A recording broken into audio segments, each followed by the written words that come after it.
Muy buenas tardes de nuevo y ahora sí comenzamos un día más, un martes más, este 8 Magazine en el que les vamos durante la próxima hora y media aproximadamente, un poquito más, a entretener y sobre todo a informar, porque el próximo viernes, este viernes 25 de noviembre, ya lo saben, se celebra el Día Internacional de la Eliminación de la Violencia contra la Mujer. Ayer mismo en la subdelegación del Gobierno se hacía entrega de estos premios. Los recibían los ayuntamientos de Benavente, Toro, Puebla de Sanabria y Zamora, sus policías locales o municipales, además de la UFAM y el Colegio de Farmacéuticos de Zamora, que eran reconocidos por su colaboración en la lucha contra la violencia contra la mujer. Un reconocimiento que se ha extendido también al concejal del Ayuntamiento de Benavente, Fernando Marcos, y Lucía Velasco, psicóloga e inspectora con más de 30 años de trayectoria en la lucha contra la violencia de género. Una violencia que sigue muy presente en el día a día de muchas mujeres.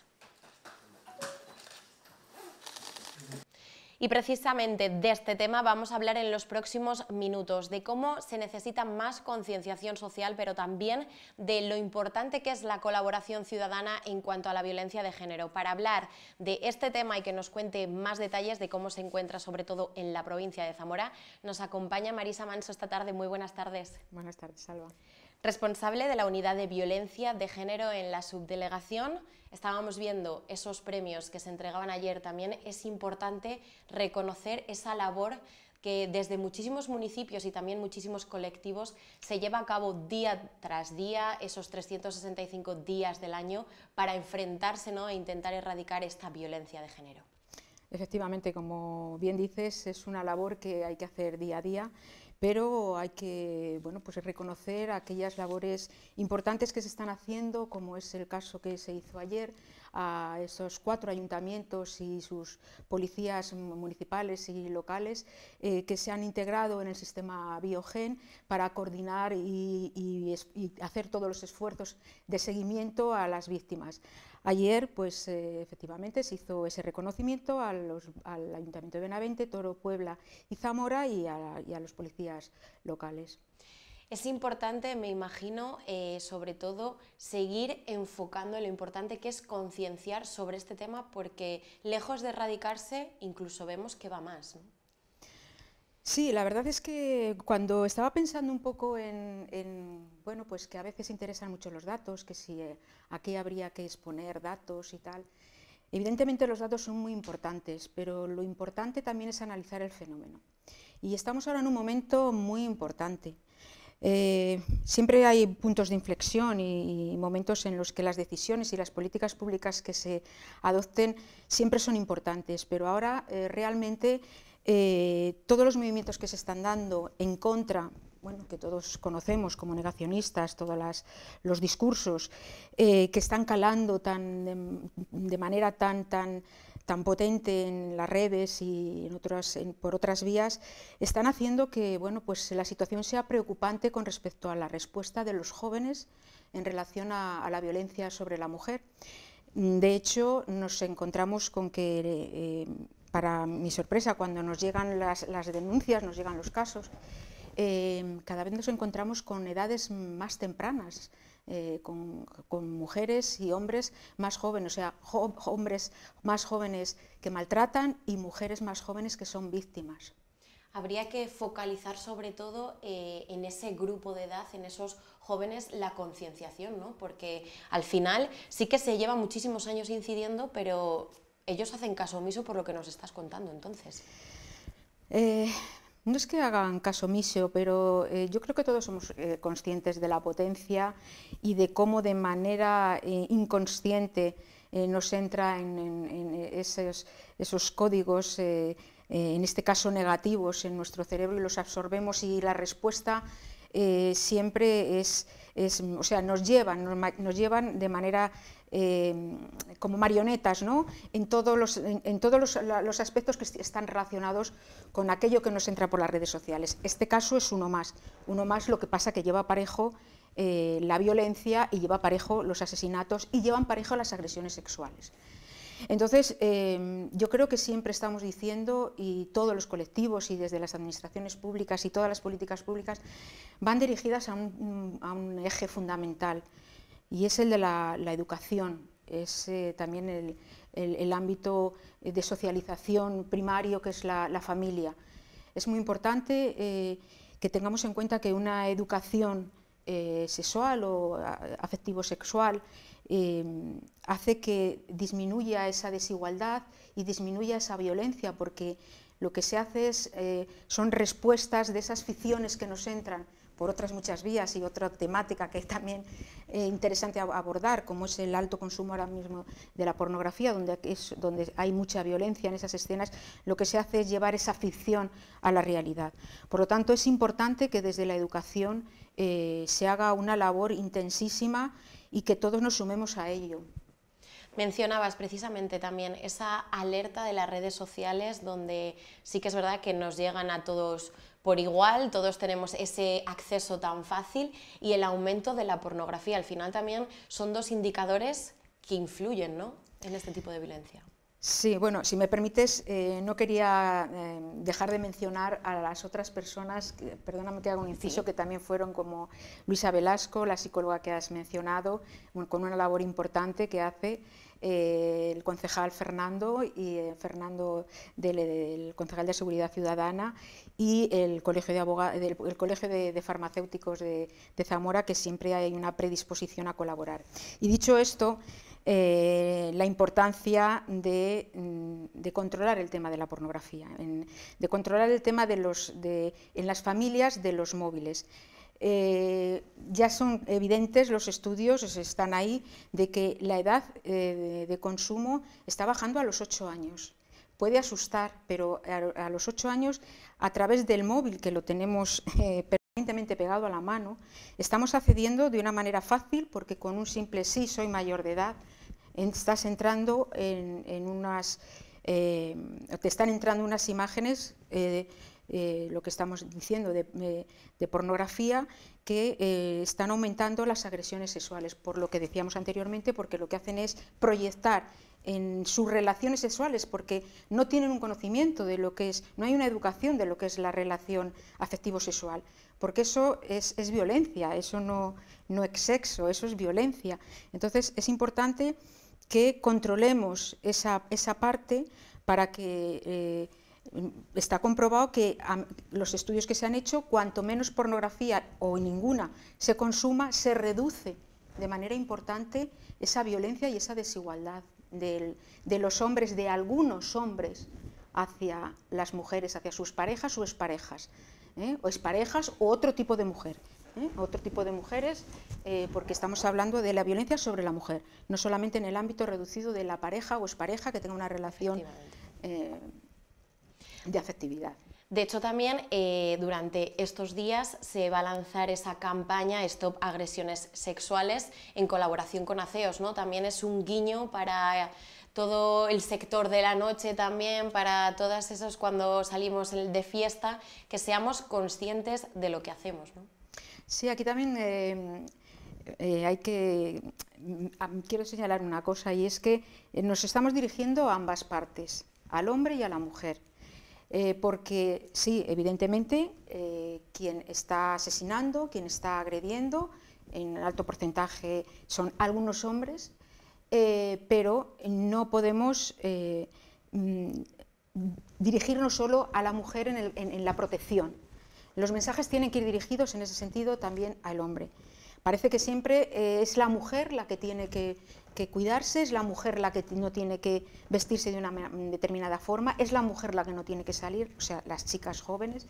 Entonces, con esta campaña, bueno, pues se pretende que, bueno, pues de alguna manera concienciar a que son ellos los que no deben, no es la mujer la que no tiene que hacer, porque lo que en otras situaciones es normal, en este fenómeno, bueno, pues acaba con las situaciones de las que hablamos, con altos porcentajes que estamos viendo de agresiones sexuales. Entonces, precisamente esta campaña, pues aprovechamos ahora que vienen estas fiestas, estos días de mayor salida de los jóvenes y de los chicos y las chicas, de los adolescentes y las adolescentes, para, bueno, pues de alguna manera sensibilizar y concienciar hacia el respeto hacia las chicas, porque hay que decir chicas, mujeres, adolescentes.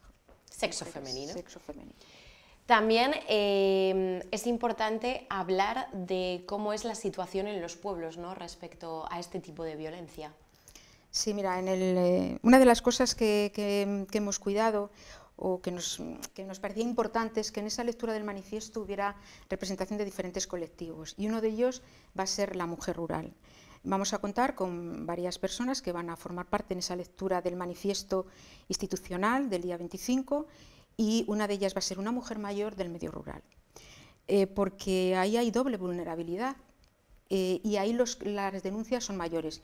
Yo creo que es obvio para todos, y más los que somos de pueblo, que el pueblo está muy bien, pero hay ciertas circunstancias que se dan de núcleos cerrados, donde, como una frase que circula es, donde en los pueblos parece que se sabe todo, pero no todo se sabe. Entonces, hay muchas mujeres que son víctimas de violencia de género, violencia sobre la mujer en el medio rural.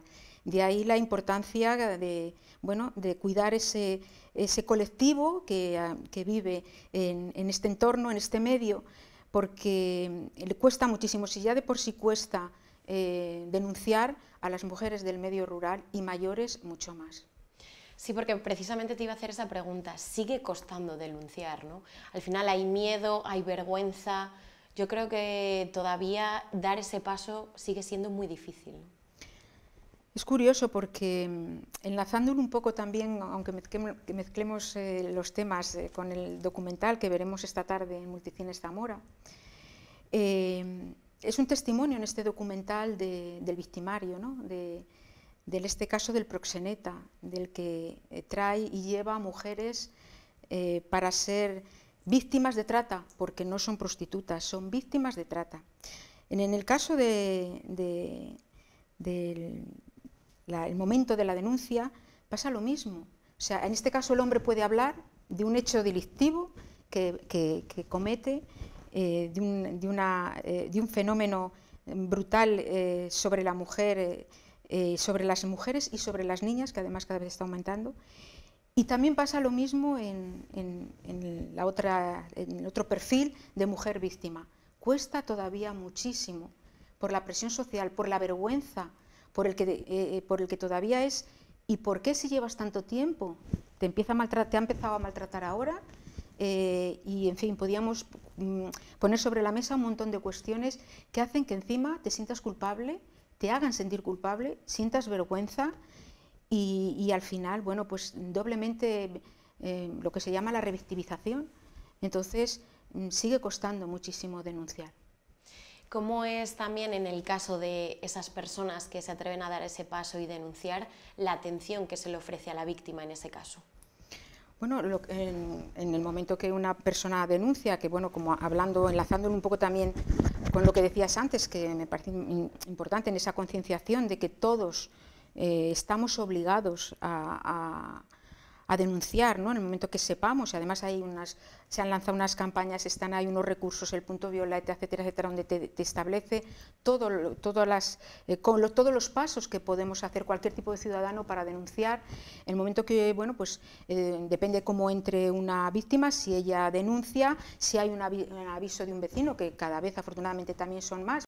De hecho, varias de las denuncias son por acción policial. Por acción policial significa que es alguien de la calle que ve cómo se está maltratando, es alguien vecino que ve cómo se está maltratando, llama al 061, al 092, al 112, llama y bueno, pues va las fuerzas y cuerpos de seguridad correspondientes y entonces, bueno, pues atienden a la víctima, ¿no? Se pueden producir dos circunstancias: que la víctima quiera denunciar, no denunciar, pero se denuncia de oficio y se sigue con la denuncia. Se le informan de todos los derechos, se le informan de todos los recursos y a partir de ahí, pues depende, normalmente es detenido el agresor, normalmente en el 99,9%, por no decir casi el 100%, es detenido el agresor y, lógicamente, pues a ella se le toma una declaración, se eleva un atestado y automáticamente enseguida se pasa a lo judicial para que, bueno, pues se tomen las medidas de protección correspondientes, ¿no? Se dicten las órdenes de protección correspondientes. Se hacen las valoraciones de riesgo, que eso, cuando se habla de valores de riesgo y se oye mucho en los medios, riesgo medio, riesgo alto, extremo, bueno, pues eso viene dado por ese sistema del que hablábamos antes, de Biogen, en el que junto con la valoración que hacen las fuerzas y cuerpos de seguridad del Estado, que hacen los atestados y que son los especializados, UFAN, los equipos que se han creado de Biogen, MUME, para hacer esas predicciones, bueno, pues a partir de ahí se establece qué tipo de seguridad, 24 horas, cada cuánto se hace ese seguimiento de esa víctima, y luego pues la derivación a los recursos psicológicos, asistenciales, hospitalarios, en fin, ya se empieza a, bueno, pues a abrir todo el abanico en función del tipo de agresión que haya sufrido la víctima, todo el abanico de recursos que tienen las administraciones públicas y la Administración General del Estado. Y para terminar, Marisa, ayer mencionaba el subdelegado que había una persona ahora mismo en la provincia de Zamora en riesgo extremo, con vigilancia. No sé, decía que era el único caso, que había 5 o 6 más, pero que no estaban en riesgo extremo. ¿Cómo se encuentra la provincia de Zamora? Bueno, ahora mismo en la provincia tenemos, efectivamente, seguimos con ese caso de riesgo extremo, porque aunque la situación, digamos, por detención y demás se pueda producir, el riesgo extremo se mantiene durante más tiempo, no solamente justo en el momento que se produce la agresión y se hace la valoración. Es decir, el protocolo establece que esa seguridad se debe mantener durante muchísimo más tiempo. En este momento, bueno, pues solamente tenemos ese riesgo extremo. Es verdad que hemos tenido 6 casos a lo largo del año, pero ahora mismo solamente tenemos 1. Llevamos afortunadamente un mes sin casos de riesgo, de nivel de riesgo alto, los 38 que tenemos de nivel de riesgo medio y luego 68 de bajo y 70 y algo de no apreciado. Es verdad que también ahora mismo, afortunadamente, lo que nos estamos encontrando este mes y el mes pasado es que se están produciendo menos altas de casos nuevos. Eso es bueno y es malo. Ese es el tema. Por un lado queremos que denuncien porque la situación está ahí y la violencia sigue existiendo. De todos he sabido ya la frase de que conocemos la puntita del iceberg. Por lo tanto, es verdad que en este mes se han reducido los casos de altas nuevos, porque sí que en el mes de verano estuvimos ahí centrados hubo bastantes altas de casos nuevos, y luego con nivel de riesgo alto, bueno, pues también llevamos afortunadamente un tiempo que no tenemos casos con nivel de riesgo alto. Tenemos ahora con este extremo, pero está controlado. Son situaciones preocupantes, bueno, son situaciones graves, son situaciones preocupantes, no requieren de hospitalización, afortunadamente, pero requieren de una alta seguridad, y sobre todo hay algo muy importante, que no digo que sea este caso, que se producen muchos casos, y es que muchos se producen en presencia de menores, y que tenemos bastantes casos con menores en situación de vulnerabilidad por estas situaciones. O sea que lo que se dice, sufren las mujeres y sufren sus hijos, sus hijas, y sufren, bueno, pues los niños y las niñas cuando además también son asesinados y asesinadas. Claro que sí, como estamos viendo también con muchos casos. Marisa, muchísimas gracias por estar aquí, por poner sobre la mesa este tema tan complicado, y de verdad insistimos en esa colaboración ciudadana, en dar ese paso al frente muchas mujeres que denuncien, que yo creo el operativo enseguida les ayuda, esa atención a la víctima. Sí, quiero destacar esa coordinación. Hay una coordinación de verdad muy buena. Cuando hacemos las mesas de coordinación policial, las reuniones de las mesas de coordinación policial y las del plan rural, hay una coordinación exquisita entre todas las fuerzas y cuerpos de seguridad del Estado. Y bueno, pues invitaros a ir al cine esta tarde, que es un documental brutal que nos permite ver el backstage de lo que es la triste realidad de las víctimas de trata, que son mujeres y niñas. Y que nos puede abrir los ojos sin ninguna duda. Muchísimas gracias, Marisa. A vosotros. Pues ya lo han escuchado, colaboración ciudadana y sobre todo concienciación sobre este día 25 de noviembre, pero en los 365 días del año también. Nosotros nos vamos a publicidad, enseguida volvemos y hablamos de la diabetes.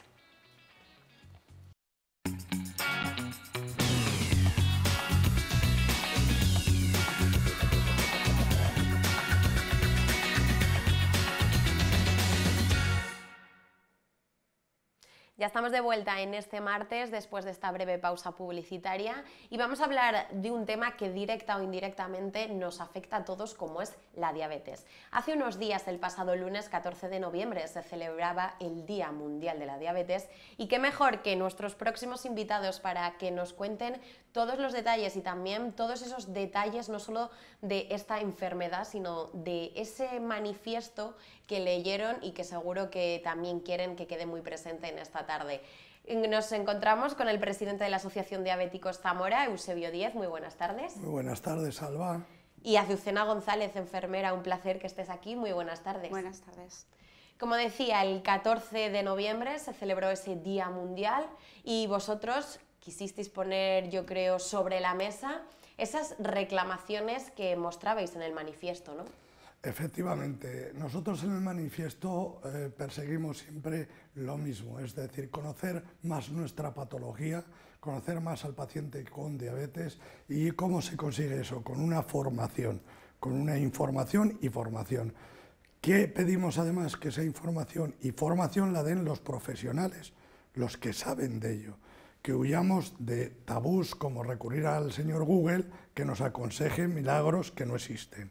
Pedimos también participar en la toma de decisiones como asociaciones que somos de diabéticos, de pacientes con diabetes. Pedimos que toda esa información se canalice a través de los medios necesarios para lograr que el paciente esté informado en todo momento, que tenga una salud completa, es decir, salud física, mental, social y psicológica, que las familias que están con pacientes diabéticos estén informados en todo momento.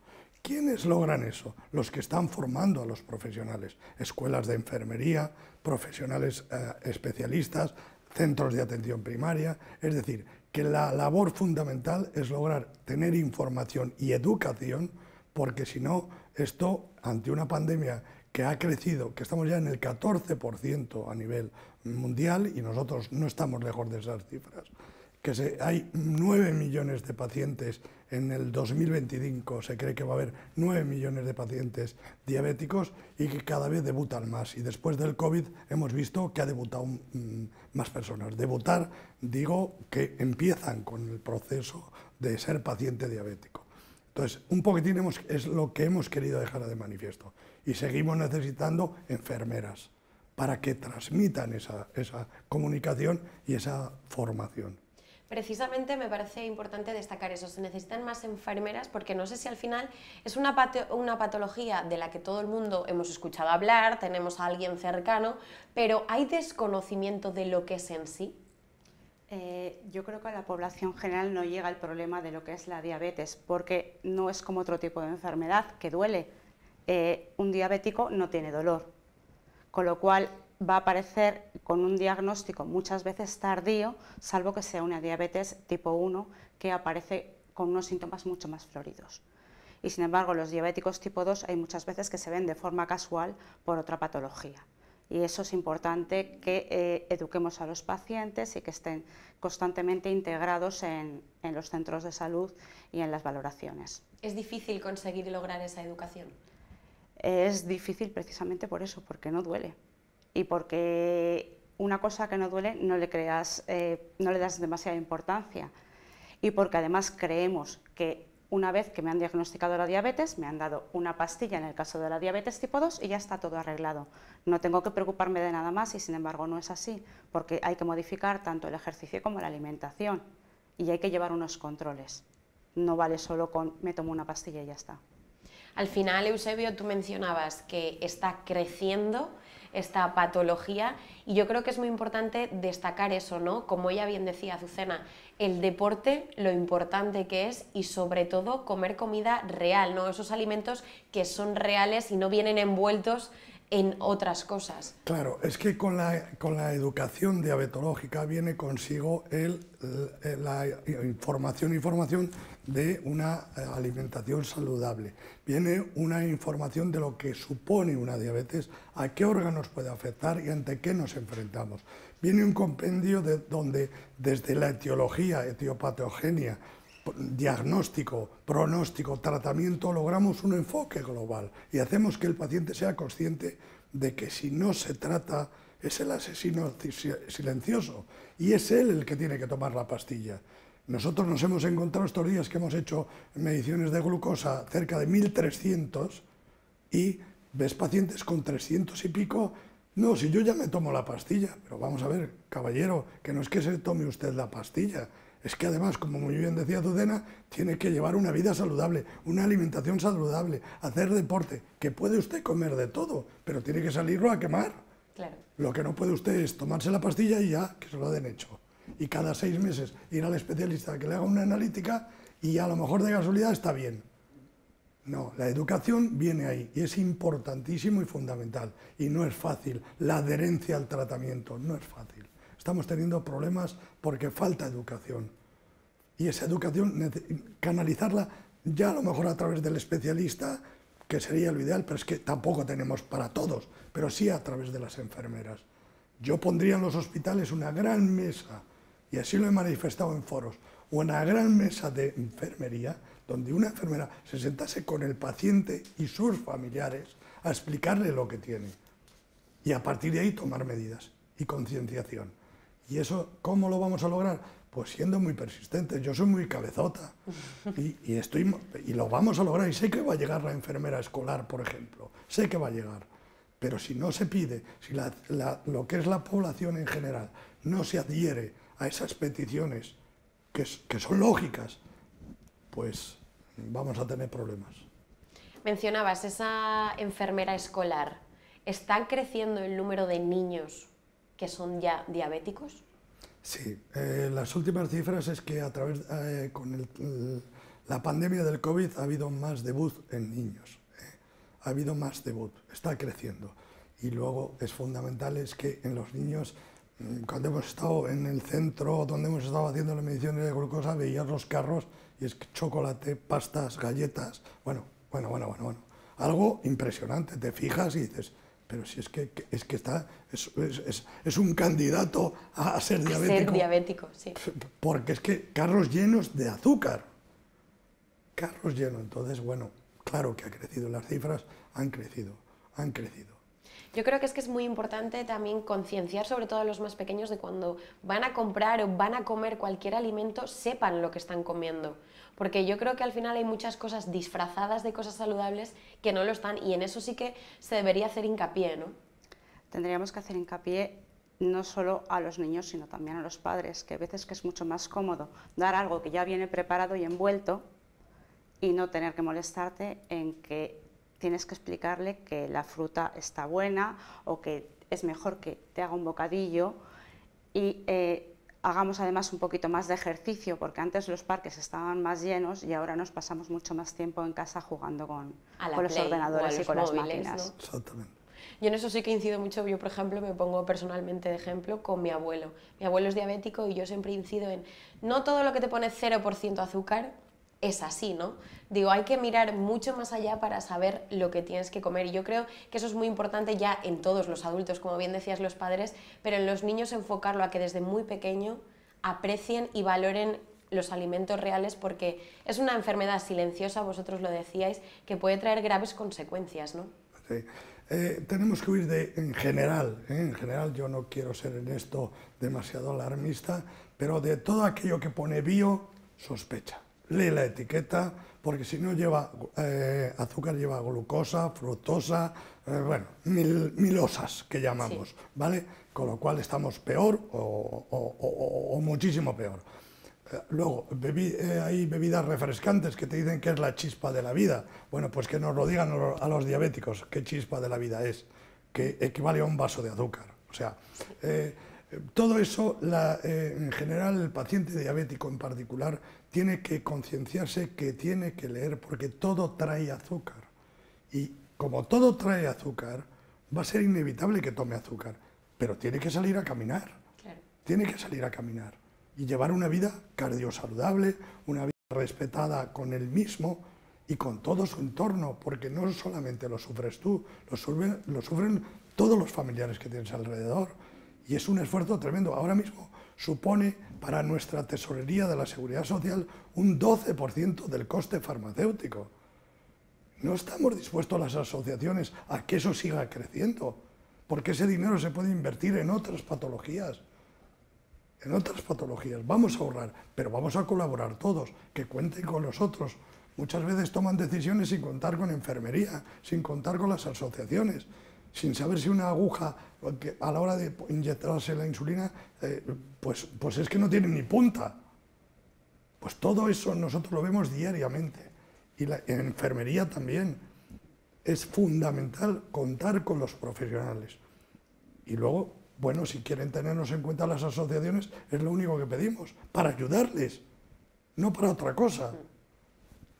Contadnos un poco los tipos de diabetes que hay, porque hay varios, y también los tratamientos.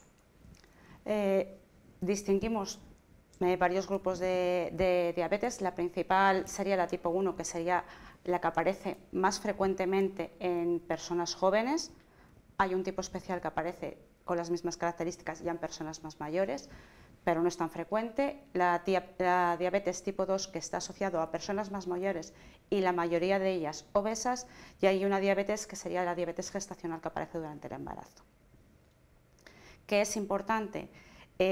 La diabetes tipo 1 tiene un componente autoinmune, con lo cual pues la prevención está más bien no en la prevención de tal, sino en un correcto tratamiento y una correcta educación para que la calidad de vida de ese niño o esa persona joven que comienza con la diabetes se equipare al del resto de las personas que no son diabéticas. En el caso de la diabetes tipo 2 es, desde mi punto de vista, más problemático porque es una persona que ya tiene sus hábitos creados y cambiar un hábito es muy difícil. Entonces, tienes que explicarle no solo que tiene que cambiar su forma de comer, que tiene que cambiar la forma de hacer ejercicio, la forma de relacionarse, y que con esos cambios puede llevar a una buena calidad de vida. ¿Qué es lo que pasa si no se hace? Porque como no duele, no voy a ver las consecuencias que tiene el que yo tenga diabetes. Van a aparecer daños a nivel renal, daños a nivel del ojo, con una retinopatía diabética, daños tanto a nivel del corazón como un aumento de los eventos cerebrovasculares, de los ictus, y, por supuesto, muchas veces problemas en los pies, el pie diabético. Entonces, la gente no conoce hasta que no ha llegado a desarrollar cualquiera de estas patologías, que ya es una situación mala y grave. Al final yo creo que son esos riesgos que no conoces que pueden derivar de eso, ¿no? Sí. De la glucosa tan alta, del azúcar, porque lo que nos decías, o sea, son cosas que puedes achacarlo a otro tipo de enfermedades, pero nunca piensas que derivan de la diabetes. Pues sí, por eso es importante que demos visibilidad, y que es lo que hemos estado haciendo desde la Escuela de Enfermería, colaborando con la Asociación de Diabéticos, estos días en el centro comercial de Zamora, haciendo controles y animando a la gente que se controle las glucemias y que lleve una vida saludable, un estilo de vida saludable. Eso es muy importante. ¿En qué sentido? En el sentido de que estamos ante un gravísimo problema, es una pandemia dentro de otra pandemia, y que si no contamos con educación es muy difícil conseguirlo. Porque, como decía Azucena, son hábitos adquiridos, es muy difícil cambiarle a una persona mayor su forma de alimentación, pero yo soy optimista. ¿En qué sentido? En que creo que la labor que están haciendo las escuelas de enfermería, los especialistas, con esas formaciones tan grandes que están dando a médicos internos residentes, a alumnos, que lo he vivido en los hospitales, que van perfectamente formados, hay que darles salida.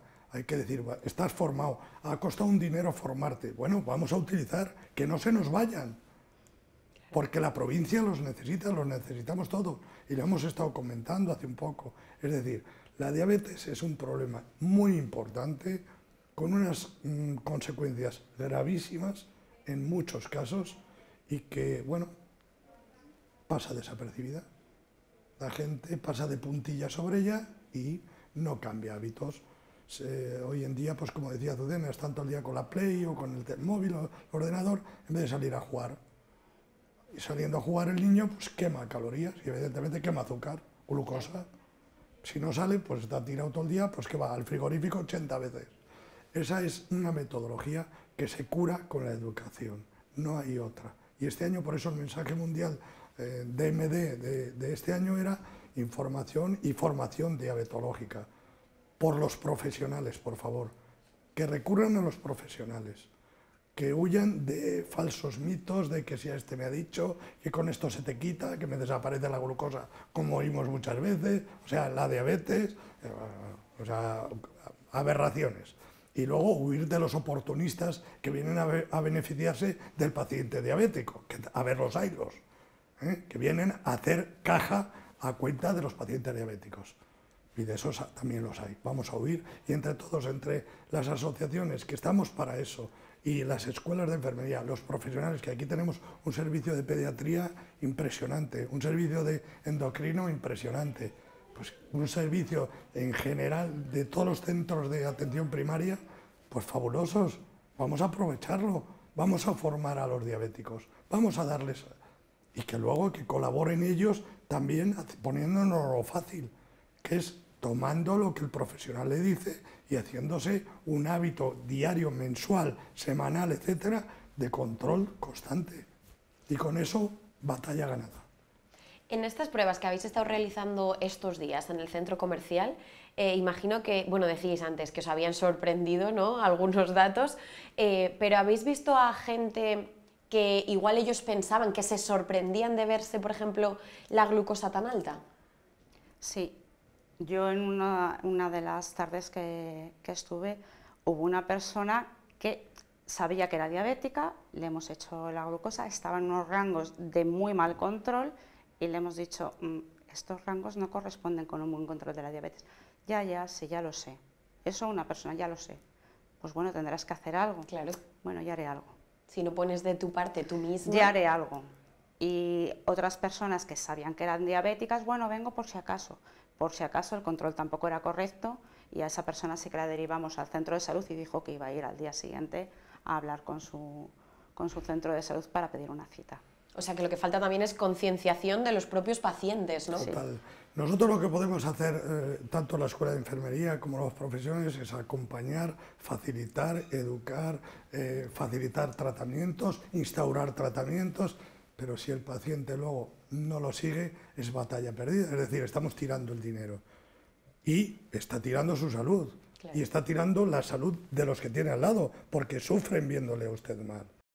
Es decir, nosotros tenemos que intentar entre todos, y con vosotros contamos todos los años, y en ese sentido agradecidísimos, que tenemos que insistir en formar y educar, porque solamente con la educación se progresa. Si no educamos, si no formamos, si no les damos pista libre a estos extraordinarios profesionales que tenemos, las asociaciones estamos vendidas. No tiene sentido. Si no formamos, si luego no van a la asociación cuando tienen una duda o no recurren a un profesional, es que la lucha está perdida. Y les ponemos todos los medios, todos, porque es verdad que las instituciones nos apoyan, en cuanto llamas a la Escuela de Enfermería se desviven con nosotros, llamas a cualquier especialista y se desvive, te informan, te dan... Pero ahora es el ciudadano el que tiene que poner su granito de arena, por su propia salud. Claro. Y entonces con eso yo creo, por eso yo creo que soy optimista si logramos entre todos educar. Educación diabetológica, educar. Lo más importante. Azucena, Eusebio, muchísimas gracias por compartir estos minutos con nosotros y de verdad por poner sobre la mesa el tema de la diabetes tan importante y que, como decía al principio, directa o indirectamente siempre o nos afecta o conocemos a alguien, así que yo creo que es muy importante esa educación y esa concienciación de la propia sociedad, ¿no? Muchísimas gracias. Gracias a ti, Alba, y gracias a todos los televidentes de La 8, que cada vez somos más. Muchísimas gracias. Muchas gracias a los dos. Gracias. Pues hacemos una breve pausa para publicidad y enseguida volvemos. No se vayan muy lejos porque vamos a hablar de música y de una cita que va a tener lugar este viernes 25 de noviembre en la Cueva del Jazz.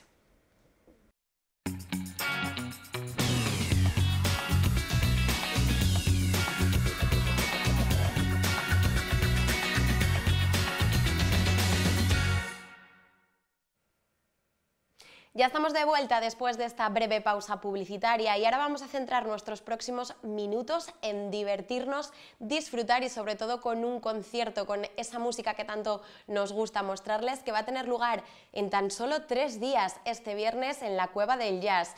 Es un artista que seguro que muchos conocen, pero que hace unos meses se lanzaba a crear y a dar un paso al frente en solitario. Fito Garmendia grababa hace unos meses también uno de sus videoclips aquí en Zamora, hacía partícipe a la ciudad y va a estar esta tarde con nosotros para contarnos cómo le está yendo. Muy buenas tardes, Fito, ¿cómo estás? Hola, ¿qué tal? Pues muy bien, liados, inmersos de lleno en la gira que acabamos de empezar en Bilbao y contentos, mucha expectativa con la salida de esta gira, como te digo, y con ganas de empezar y llegar a Zamora. Una gira que es una mini gira con 5 conciertos. Este jueves, si no me equivoco, estarás en Madrid, el viernes ya en Zamora y el 3 de diciembre en Santander. Es una mini gira también que haces cuando tienes un parón en otros proyectos profesionales, ¿no? Sí, de hecho ando ahí a caballo entre la gira con Rulo, con mi hermano Rulo, y precisamente este fin de semana tenemos ahí concierto en Jerez de la Frontera y bueno, pues la semana siguiente pues nos presentamos en Zamora. Primero vamos a hacer parada en Madrid, Sala Siroco, el día 24 y el día 25 pues estaremos en la Cueva del Jazz. ¿Qué esperas del público zamorano? Porque siempre lo hemos visto, la Cueva del Jazz yo creo que es uno de los establecimientos de Zamora, vamos, por doquier, que da voz a todos esos cantantes y esos músicos que necesitan un altavoz. Tú ese altavoz ya lo tienes, pero yo creo que también es un escenario muy bonito y un entorno maravilloso, ¿no? Sí, la Cueva del Jazz es mítica. Yo estuve viviendo ahí en Zamora prácticamente 4 años y medio. Y es pues un garito entrañable. Vuelo con cercanía, las bandas cerquita del público, se respira calor, el sudor, se huele todo, se palpa todo. Es una sala mítica y para mí es un placer estar aquí en muy poquitos días y agradecer la oportunidad pues de tocar en la sala, ¿no? Que Óscar me abrió un hueco en la agenda, que estaba bastante ocupada. Somos muy buenos amigos y como te digo, me abrió un pequeño huequito para poder tocar aquí. ¿Qué esperas del público zamorano? Porque es verdad que siempre te han dado calor, ¿no? Me imagino que ahora en esa sala con tanta cercanía el calor será mucho mayor. Sí, el público en Zamora ya desde cuando veníamos con La Fuga, luego con Rulo a posteriori, siempre ha sido un público súper caliente, muy fácil para tocar, la gente está encima, canta mucho. Entonces esperamos, pues eso, espero pues el cariño, el calor bueno, tengo un montón de amigos, o sea, casi prácticamente para mí es como estar en casa y seguramente va a ser un concierto muy especial, muy emotivo para mí, va a haber muchos recuerdos, mucho revoltijo de sensaciones, pues de vivencias, de momentos que pasé allí, como te digo, estuve 4 años y pico y nada, espero disfrutarlo, que mis amigos de Zamora lo disfruten y que pasemos una bonita tarde-noche. Seguro que sí, ese revuelto de emociones que vas a sentir y que va a provocar ese concierto en Zamora, ¿es más difícil cantar así que ser un poco ajeno a la ciudad o cuesta muchísimo más porque no sabes al final controlar esas emociones y esos sentimientos? Sí, el artista vive de emociones, de sentimientos, de sensaciones y estar en la ciudad en la que pasé 4 años, unos años maravillosos de mi vida, pues evidentemente estoy ante la incógnita de qué va a pasar, ¿no? Pero sé que va a ser en algún punto pues un poco emocionante, espero poderlo controlar. Y el artista pues vivimos siempre de eso, ¿no? Vemos las caras del público, las reacciones en el momento y a veces pues las lágrimas, la alegría, la felicidad, la tristeza, pues nos acompaña, ¿no? Lo palpamos muy de cerca y a veces pues es difícil asimilar, ¿no? Pero intentaremos estar lo mayor entero posible cuando toquemos el tema, pues este tema que están saliendo aquí, las imágenes que lo grabamos aquí en Zamora, pues intentaré un poquito respirar hondo, concentrarme y que no me invada mucho la emoción, ¿no? Será difícil, pero yo creo que lo conseguiremos. Claro que sí. Precisamente hablabas de este videoclip que se grabó en Zamora hace unos meses, la canción ¿A dónde vas? Pero este primer disco en solitario para ti se llama Ahora. Quizás ese nombre viene provocado porque era ahora el momento. Sí, totalmente, sí, sí. Era el momento un momento que además ya he hablado en muchas entrevistas que estoy haciendo, que probablemente no se hubiese podido producir de no ser por la pandemia. O sea, porque yo estoy muy ligado al proyecto de Rulo y la Contrabanda, es súper exigente, acaparador de tiempos, de espacios y casi no te deja vida para poco más, ¿no?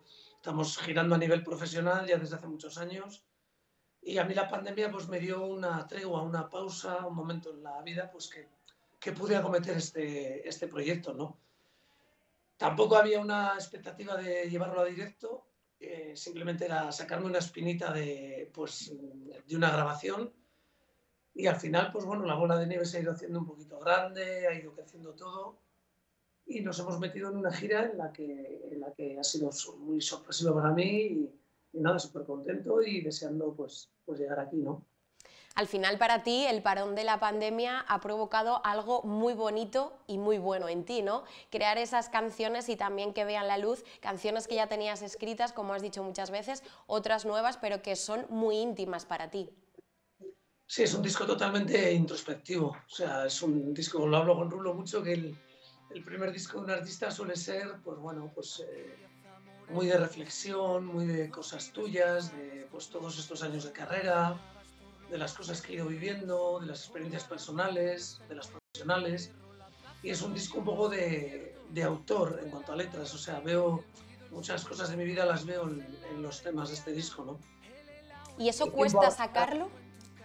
Sí, sí cuesta, sí. Cuando estás escribiendo las letras, en un principio son todas para ti y no te paras mucho a pensar como que va a haber un momento en que esas canciones van a ser de los demás, ¿no? En el momento que esté el disco en la calle. Y ya cuando te desnudas tanto, pues bueno, es un poquito, un momento un poco de incertidumbre, ¿no? Es decir, bueno, haber hecho lo correcto, exponer tanto es lo que debería hacer, pero bueno, creo que las canciones también, como decimos, son para nosotros terapia, ¿no? Cuando no podemos ir al psicólogo, pues escribimos canciones y es nuestra válvula de escape y de contar un poco lo que nos preocupa y lo que nos acontece, ¿no?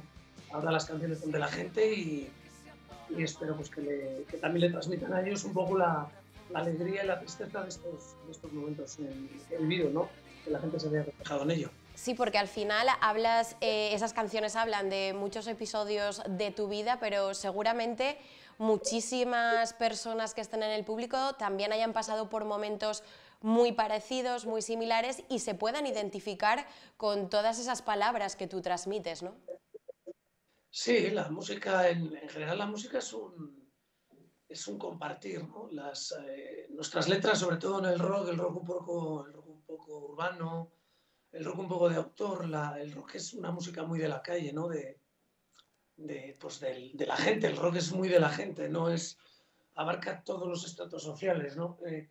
Entonces la gente un poquito en lo que cantábamos nosotros ya desde La Fuga, lo que hacemos con Rulo es un poco historias un poco cotidianas y yo creo que al final a la gente se le hace fácil empatizar, ¿no? con las letras. En la canción, por ejemplo, este tema de Zamora, pues amigos míos que me han llamado y pues eso, que te dicen, joder, me veo muy en lo que cuentas, ¿no? En lo que cantas. Todos hemos tenido alguna historia pues, de amor, desamor y es fácil identificarse, ¿no? Siempre me ha gustado ser conciso y concreto en las letras, no demasiado poético ni abstracto para que la gente pues se le haga fácil entender. A mí me gusta entender y a la gente pues cuando se ve reflejada en esas letras y lo entiende pues lo siente más, ¿no? Son 10 canciones, no sé si va a ser una pregunta creo que un poco complicada. ¿Con cuál te quedarías si tuvieses que decidirte por una? Hombre, pues va a sonar a perogrullo y a decir, bueno, esto lo tienes preparado, topicazo, pero está claro que El Dónde van fue la primera canción que hice para este disco. Fue la que me salió de las tripas, de una situación que se rompe y evidentemente le tengo mucho cariño. En un momento fue una canción muy dolorosa, ahora la observo desde desde la distancia y el tiempo, que el tiempo cura, y le tengo un gran cariño. Fue la primera canción que me abrió un poquito la expectativa de hacer el primer disco. Y evidentemente, ¿dónde van? Pues para mí es la canción grande de este disco. ¿Qué te ha aportado este disco? Porque sí que es verdad que tú siempre has estado, como decíamos cuando estuviste aquí en este plató, un poquito en segundo plano, pero has querido dar ese paso al frente, que yo creo que a veces también es necesario sacar todo eso que llevamos dentro. Pero ¿qué es lo que estás viendo con el tiempo, una vez que este disco ya está en la calle, que muchísimas personas cuando vas a los conciertos corean esas canciones? ¿Qué te ha aportado a ti personalmente? Pues a mí, mira, como bien dices y señalas, que salir de mi zona de confort era un salto muy grande para mí. Era un abismo, yo he estado siempre muy en mi esquina izquierda o derecha según el proyecto, y era mi zona de confort. Y a mí me ha creado pues una pequeña seguridad, ¿no? De el poder acometer esto me ha dado un poquito de fuerza y de valor, ¿no? De ver que he podido con ello, ¿no? Una cosa que en un principio me asustaba mucho, ser centro del foco, de las luces y ver que más o menos estoy aceptando con cierta naturalidad este hecho, pues me hace sentir un poco, entre comillas, orgulloso de mí, ¿no? Porque no daba en principio un duro por mí, que me veía un poco como decir, madre mía, la que te has metido, no sé si vas a poder con todo esto, y al final, pues mira, poco a poco las cosas salen, ¿no? La respuesta del público está siendo buena. Si todavía queda alguna entrada, que vayan corriendo todos los que nos estén viendo y escuchando en estos momentos. ¿Te planteas hacer en los próximos meses, cuando tengas un poquito también, un poco de parón con otros proyectos, seguir con esta gira? Sí, sí, sí. Ahora mismo estamos embarcados en una gira presentación, que vamos a hacer estos conciertos. Acabamos en Santander el día 3 de diciembre. Allí tenemos un par de conciertos con Rulo todavía. Acabamos la gira de él en el Withing Center en Madrid. Terminamos ahí el proyecto de él, este disco, esta gira de grandes clásicos de la fuga y la carrera personal de él. Y yo quisiera centrarme, pues a partir de enero, en hacer otras pequeñas salas allá por el mes de febrero-marzo. Quisiéramos acometer otras salas, 4 o 5 salitas más. Y luego de cara a la primavera-verano, pues intentar hacer algunos conciertos al aire libre y, ¿por qué no? A ver si tenemos la suerte y fortuna de poder venir por aquí, por Zamora, por los alrededores, pisar pues todas las regiones posibles, todas las ciudades posibles y aprovechar un poco el parón de mi colega Rulo, ¿no? Claro que sí. Pues algo que le quieras decir a todos los zamoranos que ahora mismo te estén escuchando y viendo, Fito. Bueno, pues animo pues para que dentro de nada, 3 días que estamos allí, pues que la gente se anime a pasar a vernos, a pasar a ver a la banda, que yo creo que tenemos un directo bastante conseguido. Hemos trabajado mucho, llevamos muchos meses encerrados ahí currando.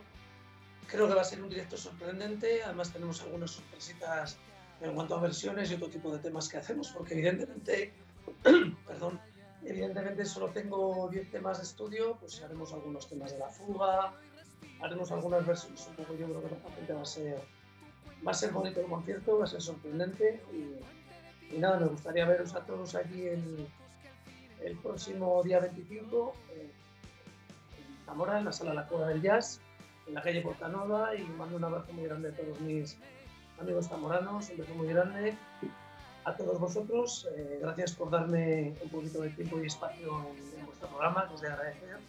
Un beso muy grande y espero veros a todos, a comprar entraditas, que todavía quedan algunas, y a que pasemos una bonita noche. Pues sí, estoy segura de que será una noche muy bonita para todos los zamoranos, para ti, y maravillosa. Fito, muchísimas gracias una vez más por estar en este espacio en 8 Magazine para contarnos esa mini gira y también ese disco que de verdad merece la pena, así que te deseo muchísima suerte. Gracias a vosotros por vuestro tiempo, un beso muy grande.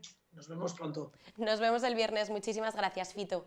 Pues ya lo han visto, ya lo han escuchado. Si tienen ganas de disfrutar de la música en directo que siempre nos ofrece la sala de la Cueva del Jazz, y si quieren disfrutar sobre todo de Fito Garmendia con ese paso al frente que ha dado en solitario, este viernes la Cueva del Jazz les da la oportunidad perfecta Para hacerlo habrá sorpresas, ya lo han escuchado, y también otras versiones, así que no se lo pueden perder.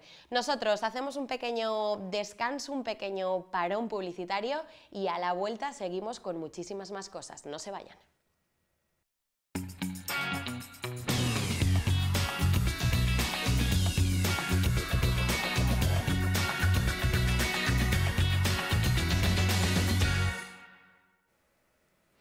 Pues ya llegamos a la parte final de nuestro programa y como siempre lo vamos a hacer con cultura. Hemos tenido música, pues ahora vamos a tener arte y pintura, porque la familia del pintor zamorano Fernando Penetier, fallecido este mismo año, donaba hace unas semanas 3 obras a la Diputación de Zamora.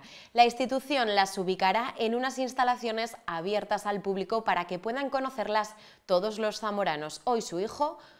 Hoy, hace unos días, su hijo realizaba un emotivo recorrido por la vida y la obra de uno de los grandes artistas de Zamora.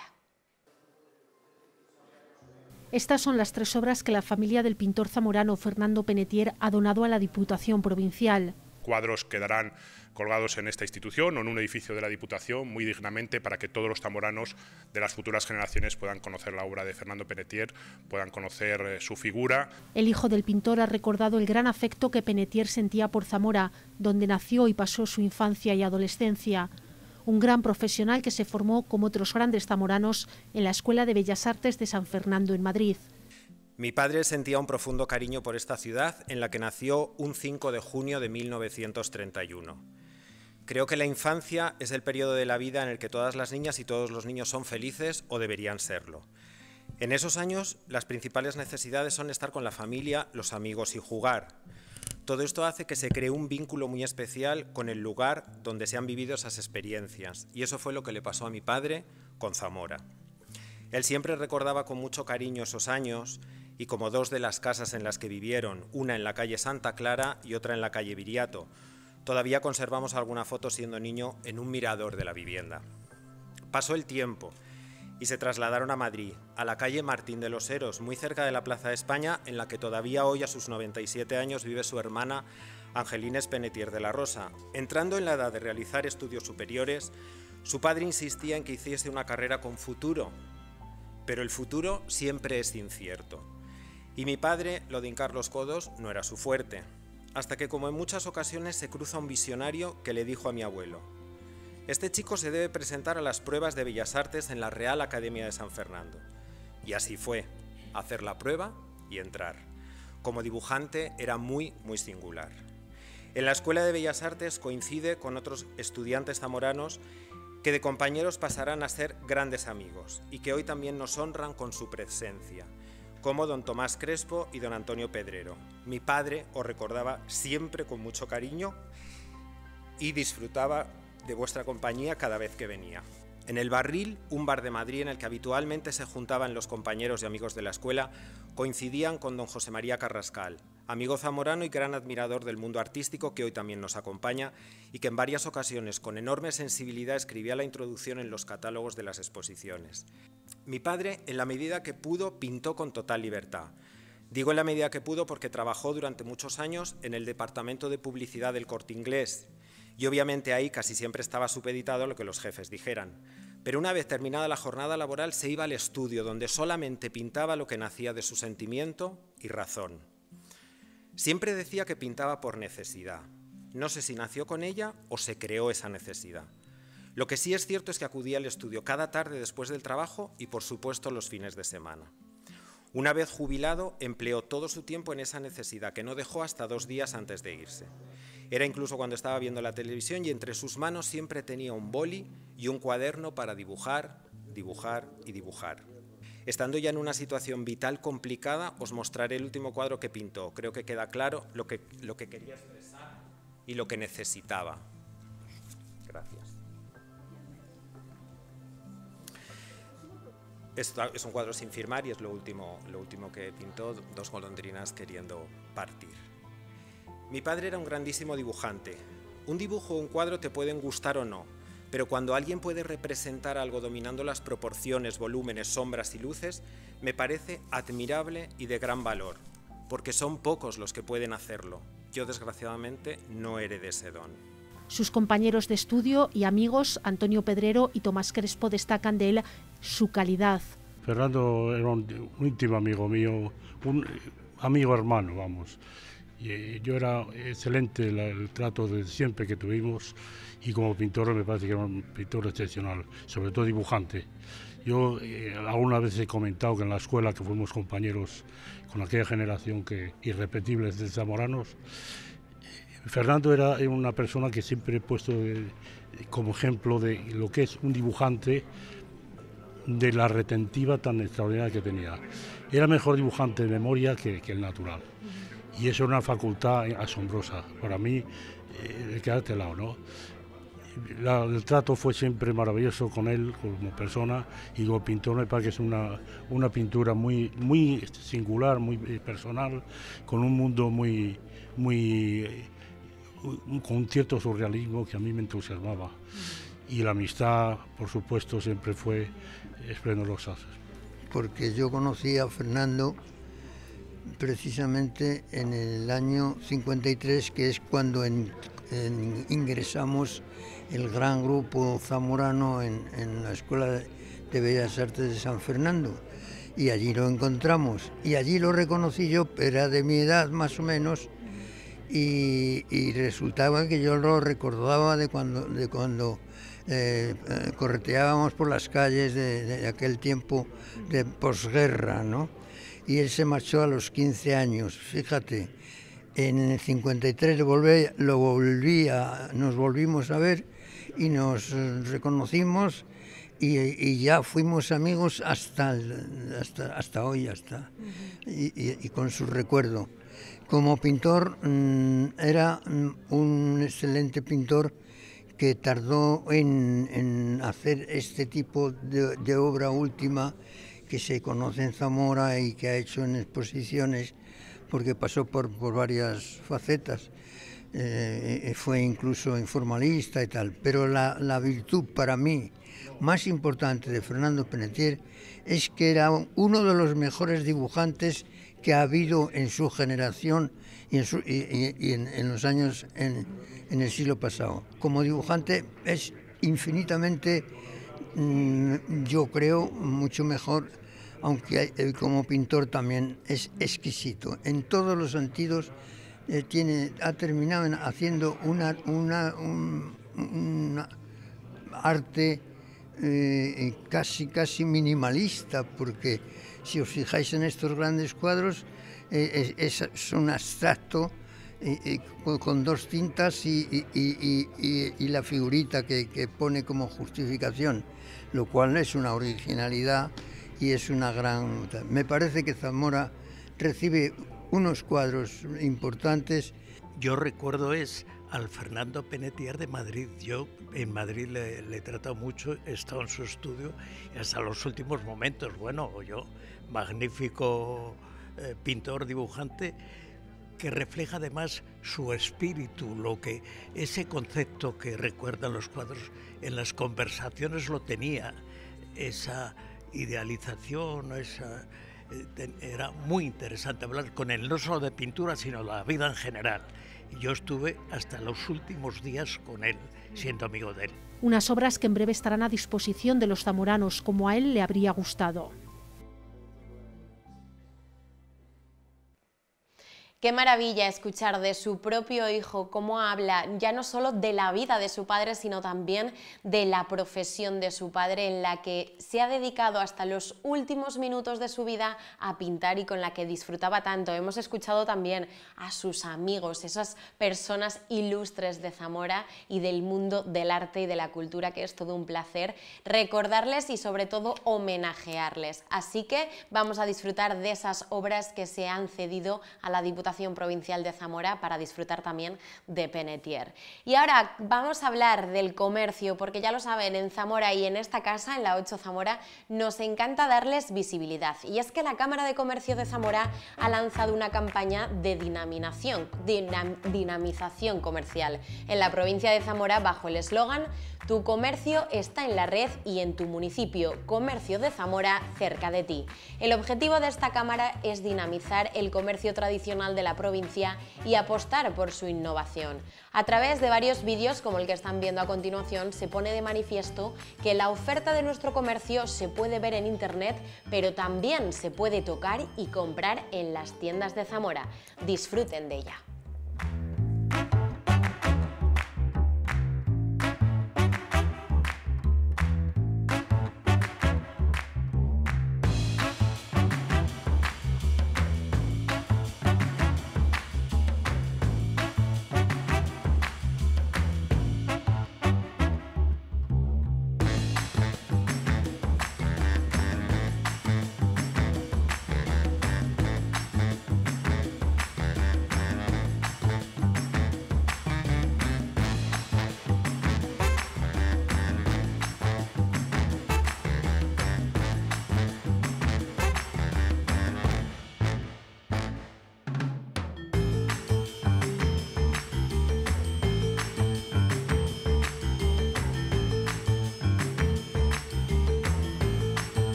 Qué maravilla poder disfrutar del comercio de Zamora, ya no solo en Zamora capital, sino también en la provincia. Hemos visto diferentes establecimientos con una gran variedad de productos que, como dicen en estos spots publicitarios, se pueden adquirir vía online a través de internet, pero también están muy cerca de todos nosotros para que nos acerquemos a las tiendas y disfrutemos de la cercanía de todos nuestros comerciantes. Así que, sin duda, el comercio de Zamora, el comercio de la provincia y la capital, más cerca de nosotros que nunca, y también nosotros más cerca de ellos también, que se lo merecen en estos momentos tan complicados.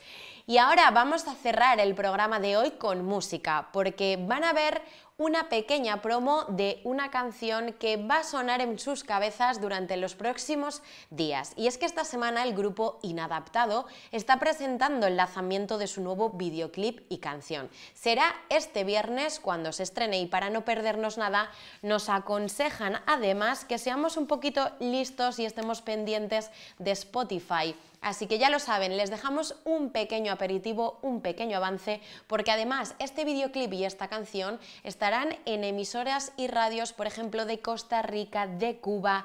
Vean lo que no se pueden perder este viernes. Ahora nos van a escuchar, tienes rabia por soltar, desahógate conmigo, todo se puede arreglar. Si me vas a hacer bailar, acepto el desafío, bailo y me dejo llevar.